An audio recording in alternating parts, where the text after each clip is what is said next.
শিক্ষা সংক্রান্ত গুরুত্বপূর্ণ আপডেট পেতে অবশ্যই চ্যানেলটিকে সাবস্ক্রাইব করুন, পাশে থাকা বেল আইকনটিতে অবশ্যই ক্লিক করুন। নমস্কার, আমি শুভেন্দু। আমার ছোট্ট চ্যানেলে আপনাকে স্বাগত। রাজ্য সরকারি কর্মচারী, শিক্ষক শিক্ষিকাদের জন্য অর্থ দপ্তর থেকে অত্যন্ত গুরুত্বপূর্ণ একটা অর্ডার বা রেজুলেশন জারি করা হয়েছে। দেখুন, government of West Bengal finance department থেকে ডেটা দেখুন, আজকে 27 জানুয়ারি 2026। আমি মনে হচ্ছে 012FJ রেজুলেশন কী বলা হয়েছে একটু দেখা যাক।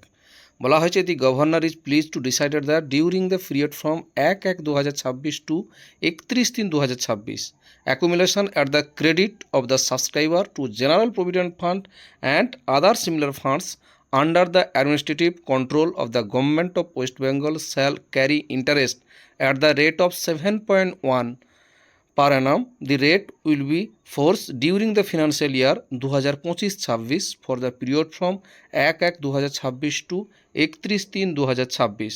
The fund concerned were General Provident Fund, West Bengal Service, Contributory Provident Fund, West Bengal, Provident Fund maintains under the West Bengal non-government education institution and local authorities, and any other Provident Fund maintained under state account with the approval of the government. যে এখানে যে বিষয়টি বলা হয়েছে আপনাদের সঙ্গে share করতে চাই, এখানে বলা হয়েছে 2025-26 অর্থ বছরের 1/1/2026 থেকে 31/3/2026 পর্যন্ত সমস্ত প্রভিডেন্ট ফান্ডের জন্য, অর্থাৎ general provident fund, contribute provident fund, সমস্ত ফান্ডের জন্য 7.1% ইন্টারেস্ট রাখা হয়েছে। সেই সংক্রান্ত গুরুত্বপূর্ণ অর্থ দপ্তর থেকে অর্ডার জারি করা হয়েছে, সেটাই আপনাদের সঙ্গে শেয়ার করলাম।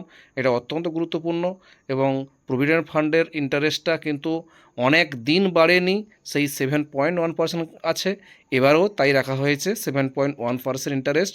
এটা 2025-26 অর্থ বছরের 1/1/2026 থেকে 31/3/2026 পর্যন্ত এই একই ইন্টারেস্ট রাখা হয়েছে। যাই হোক, ভিডিওটা ভালো লাগলে অবশ্যই লাইক দেবেন। ভালো থাকবেন, সুস্থ থাকবেন, ধন্যবাদ।